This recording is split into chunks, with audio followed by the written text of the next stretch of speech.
आदर्श शिक्षा निकेतन high school class 7। आज हम इसका 6 लेसन पढ़ेंगे।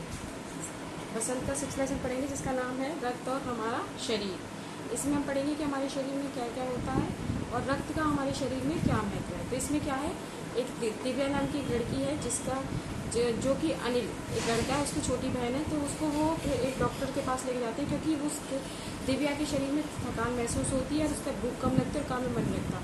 तो वो डॉक्टर के पास जाती है। डॉक्टर दीदी जो होती है वो उसका ब्लड चेक करती है, उसकी उंगली से रक्त की कुछ बूंदें निकालती है, उन्हें शीशी में डालती है और स्लाइड पर लगी होती है। उसके बाद उन्हें उसको चेक करते हैं ब्लड को। तो सर अनिल से कहते हैं कि तुम दूसरे दिन आना और इसकी रिपोर्ट ले जाना। तो जो अनिल होता है वो दूसरे दिन जाता है। दूसरे दिन देखता है कि जो डॉक्टर होती है वो सूक्ष्मदर्शी द्वारा एक स्लाइड की जांच का भी होती है और उसके बाद वो उसको बताती है कि भाई जो तुम्हारी बहन है उसको क्या है, एनीमिया। तो वो बताती है भाई। उसके बाद जो अनिल लड़का होता है वो ये जानना चाहता है कि एनीमिया जो होता है वो क्या होता है। तो वो डॉक्टर जो होती है वो बताती है कि एनीमिया जो होती है एक सूक्ष्मदर्शी द्वारा दी जाती है, जिसमें मोटे तौर पर ये बताया जाए कि हमारा जो ब्लड होता है इसमें 2 भाग होते हैं। पहला जो भाग होता है वो तरल होता है जिसे हम प्लाज्मा कहते हैं, और जो दूसरा भाग होता है वो कई तरह के होते हैं जो कण होते हैं और सफ़ेद और ऐसे कण होते हैं जो कई जनों के मिलते रहते हैं जिन्हें प्लेट्स कहते हैं। ये कण जो जब प्लाज्मा में तैरते रहते हैं, ठीक है, उन्हें सिर्फ सूक्ष्मदर्शी के द्वारा स्लाइड्स पर देखा जा सकता है। यानी कि उनके जो कण होते हैं वो लाल रक्त होते हैं और जिनको किसके द्वारा देखा जाता है, लाल उसको स्लाइड के द्वारा देखा जाता है, सूक्ष्मदर्शी के द्वारा देखा जाता है। उसके बाद जो होता है कि भाई जो रक्त होता है सिर्फ सारे कण इनकी इतने होते हैं कि एक बालूशाही की तरह दिखाई देते हैं। जैसे कि मिठाई होती है ना, बालूशाही गोल गोल होती है, इधर दिखाई भी दे रही है आपको पिक्चर में, बालूशाही की तरह होती है जो गोल होती हैं और दोनों तरफ से होती हैं, जो दबी हुई रहती है बीच में से।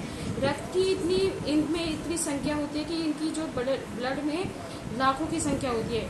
1 मिलीलीटर रक्त में ये हमें कम से कम 40 से या 55 लाख तक के इसमें कण मिलते हैं जो लाल रंग में हमें नजर नहीं आते। ये कण शरीर के दिन प्रतिदिन होते जाते हैं। सांस लेने पर ये साफ हवा से जो हमें क्या ऑक्सीजन प्राप्त होती है उससे इससे पहुंचाने में, ये हमारे शरीर में पहुंचाने में इन कणों का ये काम होता है। ठीक है, इनके ये जो बालूशाही वाले कण होते हैं इनका काम होता है। तो उसके बाद ये होते हैं कि ये समय समय पर ये नष्ट हो जाते हैं, परंतु ये नहीं है कि नष्ट होने के बाद ये दोबारा नहीं होते। नष्ट होने के बाद ये दोबारा से उत्पन्न हो जाते हैं। उसी प्रकार से हड्डियों के जो बीच का जो भाग होता है, जैसे हमारी हड्डियाँ होती हैं उनके जो बीच का जो भाग होता है उसको कहते हैं मज्जा।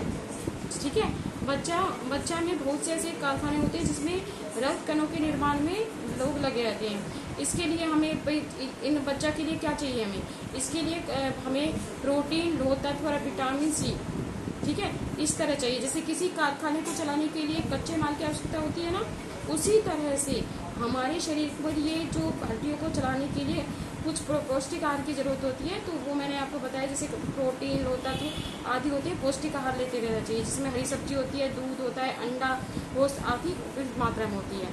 यदि कोई व्यक्ति उचित मात्रा में आहार ग्रहण नहीं कर पाता है तो उससे क्या होता है, उसके जो रक्त कण होते हैं वो नहीं बन पाते और उस रक्त कण न बनवाने के कारण क्या हो जाता है, हमें एनीमिया हो जाता है।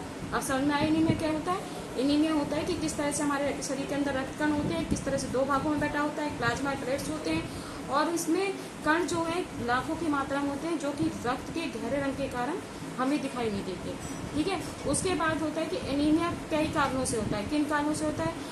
जैसे कि एक तो हमारे देश में सबसे बड़ा कारण यह है कि लोगों का पौष्टिक आहार का नहीं लेना, कि बहुत से लोग बच्चे होते हैं जो पौष्टिक आहार नहीं लेते। इसके कारण और भी कई कारण हैं, जैसे पेट में कीड़े का हो जाना। कीड़े प्राय दूषित किसके द्वारा होते हैं? जो दूषित जल के द्वारा भी हो जाते हैं जो हमारे शरीर में प्रवेश करते हैं। इनसे बचने का सबसे आसान उपाय यह है कि हमें सफाई का ध्यान रखना चाहिए, खाद्य पदार्थों का अच्छी तरह से प्रयोग करना चाहिए, खाना खाने से पहले अच्छी तरह से हाथ धोने चाहिए, साफ पानी पीना चाहिए। और किस्म के कई भी और भी कीड़े होते हैं जो जमीन की ऊपरी सतह में पाए जाते हैं, ठीक है, जो हमारी त्वचा में शरीर में प्रवेश कर देते हैं। कई होते हैं भी जो जमीन के ऊपर होते हैं और वो धीरे धीरे हमारे शरीर में प्रवेश कर देते हैं। इसलिए कभी भी शौच जो है, ठीक है, वो हमें खुले स्थान पर नहीं जाना चाहिए और हमें शौचालय का प्रयोग करना चाहिए। नंगे पैर नहीं घूमना चाहिए, जिससे अभी बताया था ना कि नंगे पैर घूमने से क्या होता है कि वो कीड़े जो होते हैं हमारे शरीर में प्रवेश कर जाते हैं। इसके प्रकार जो रक्त में जो सफ़ेद कण होते हैं उसको प्लेट्स कहते हैं, और शरीर में इनका भी एक बहुत बड़ा काम होता है। जैसे सफ़ेद कण होते हैं हमारे शरीर में एक सिपाही का काम करते हैं। जिस तरह से देश की रक्षा के लिए सिपाही काम करता है, उसमें सफ़ेद कण जो होते हैं हमारे शरीर की रक्षा करते हैं और हमें और बहुत सारी बीमारियों से हम लड़ने में हमारी सहायता करते हैं। रोगाणु को भीतर जो प्रवेश करते हैं उनको रोक देते हैं और बीमारियों को काम करते हैं। चोट लगने पर जो रक्त जम क्रिया में मदद करते हैं, जैसे हमारा रक्त बह जाता है चोट लगने पर, तो ये क्या करता है, प्लाज्मा एक विशेष प्रकार को प्रोटीन दे देता है, जिससे जो हमारी जो शरीर के कटे पटे पदार्थ होते हैं वो एक जाल की तरह जाते हैं और आपस में चिपक जाते हैं, जिससे हमारे घाव आसानी से भर जाते हैं। इसी प्रकार उस व्यक्ति को भी जल्दी, जिस व्यक्ति का जल्दी ज़्यादा मात्रा में खून बह गया उसको क्या करना चाहिए, तुरंत डॉक्टर के पास ले जाना चाहिए और जिस स्थान से रक्त बह रहा है उसको वहाँ पर थोड़ी देर के लिए कपड़े से बांध देना चाहिए। ठीक है। इसके बाद आता है कि भाई रक्त किस प्रकार से 4 वर्गों में बटा होता है। व्यक्ति के रक्त समूह की जांच करने के बाद उसी को रक्त समूह चढ़ाया जाता है। जैसे किसी व्यक्ति को रक्त की बहुत ज़्यादा जरूरत है, खून की ज़्यादा जरूरत है, तो वो व्यक्ति कहाँ से रक्त प्राप्त कर सकता है, रक्त ब्लड बैंक होते हैं, ब्लड बैंक से व्यक्ति को आसानी से ब्लड मिल जाता है। रक्त कई रक्त समूह होते हैं, जिस व्यक्ति को जिस रक्त की आवश्यकता होती है उसको वहीं से ही ब्लड बैंक से वो रक्त मिल जाता है। सिर्फ ऑब्वियसली ये अलग अलग नाम के होते हैं उस तरह से। इसी प्रकार से जब हम रक्तदान करते हैं तो रक्तदान भी व्यक्ति को करना चाहिए। 18 साल के जो उम्र के जो व्यक्ति होते हैं या 18 साल से उम्र के जो व्यक्ति होते हैं, स्वस्थ व्यक्ति होते हैं, वो रक्तदान आसानी से कर दे सकते हैं। एक व्यक्ति जो है लगभग 300 मिलीलीटर तक रक्त दे सकता है। प्राय ये समझा जाता है, बहुत से लोग ये समझते हैं कि भाई रक्तदान करने से कमजोरी होती है। ऐसा नहीं है, क्योंकि जब किसी व्यक्ति के शरीर में से रक्त लिया जाता है तो उतनी ही मात्रा में लिया जाता है कि जितना वो अपने शरीर को सहन कर सके। वैसे शरीर में लगभग हमारे में कितने 5 लीटर खून होता है, जिसमें से अगर कुछ ब्लड हम किसी जरूरतमंद के लिए दे सकते तो क्या होता है, उसके जीवन दान बच सकता है। इसलिए व्यक्ति को हमेशा समाज में व्यक्तियों को ब्लड दान भी करना चाहिए। आज के लिए इतना ही। नेक्स्ट क्वेश्चन आंसर अगली क्लास में करेंगे।